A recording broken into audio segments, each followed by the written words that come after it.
ನೋಡಿ ಫ್ರೆಂಡ್ಸ್, ಮಳೆಗಾಲ ಬಂತಂತೇಳಿದರೆ ಹೂವಿನ ಗಿಡ ಅಷ್ಟು ಒಳ್ಳೆ ಸಾಕಿದ ಹೂವಿನ ಗಿಡ ಎಲ್ಲ ಹಾಳಾಗ್ತದೆ.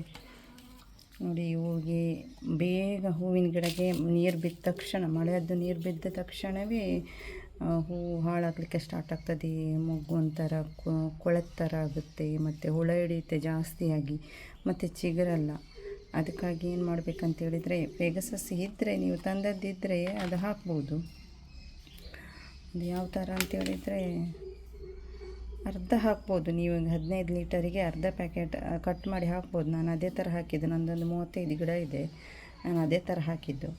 ಮತ್ತು ಬೇರೆ ಎಂತಂತೇಳಿದರೆ, ಇದು ಉಂಟಲ್ಲ, ಇದು ಹುಳಕ್ಕೆ, ಅಂದರೆ ಈಗ ಮಳೆಗಾಲಕ್ಕೆ ಹುಳ ಹಿಡಿಯುತ್ತಲ್ಲ, ಅದು ಒಂದು ಪ್ಯಾಕೆಟ್ ತಂದದ್ದು ನಾನು. ಅದಕ್ಕೆ ನೋಡಿ 27 ರೂಪಾಯಿ, ಅಲ್ಲ 94 ರೂಪಾಯಿ, 27 ಗ್ರಾಮ್ ಇರಬೇಕು. ಅದು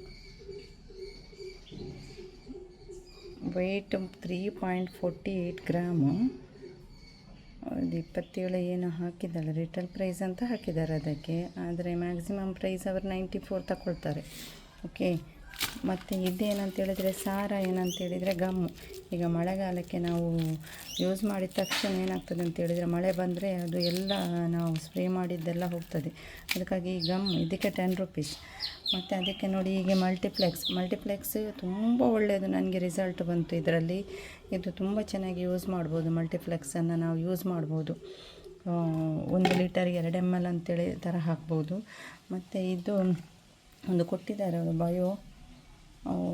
ಇದು ತುಂಬ ಒಳ್ಳೆಯದಿದೆ. ಅಂದರೆ ಫ್ಲವರ್ ಬರಲಿಕ್ಕೆ ಅವರು ಕೊಟ್ಟದ್ದು. ಅದು ನಾನು ಬೇರೆ ಒಂದು ಕೇಳಿದೆ ಅವರೊಟ್ಟಿಗೆ, ಅದು ಇಲ್ಲ ಅಂಥೇಳಿ ಅವರು ಇದನ್ನು ಕೊಟ್ಟಿದ್ದಾರೆ, ಒಳ್ಳೆಯದು. ಮತ್ತು ಈ ಒಮೈಟದ್ದು ನಾನು ಹೇಳುವುದೇ ಬೇಡ. ಒಮೈಟ್ ನೀವು ಎಲ್ಲರಿಗೆ ನಾನು ಹೇಳ್ತಾ ಇದ್ದೇನೆ ಅಂತ ಹೇಳಿದರೆ, ಒಮೈಟ್ ಏನು ಗೊತ್ತಾ, ಒಮೈಟ್ ಒಳ್ಳೆ ರಿಸಲ್ಟ್ ಹೇಳಿದರೆ, ಮುರುಟು ರೋಗ ಮತ್ತು ಒಂಥರ ಎಲೆ ಉದುರುವುದು ಮತ್ತು ಚುಕ್ಕೆ ರೋಗ ಬರ್ತದೆ ನೋಡು, ಅದಕ್ಕೆ ಭಾರಿ ಒಳ್ಳೆಯದಾಯಿತು ನನಗೆ. ತುಂಬ ನನ್ನ ಮೊಗ್ಗೆಲ್ಲ ಒಂದು 2 ಥರ ಆಗೋದು, ಅರಳೋದು, ಈ ಥರ ಎಲ್ಲ ಆಗ್ತಾಯಿತ್ತು.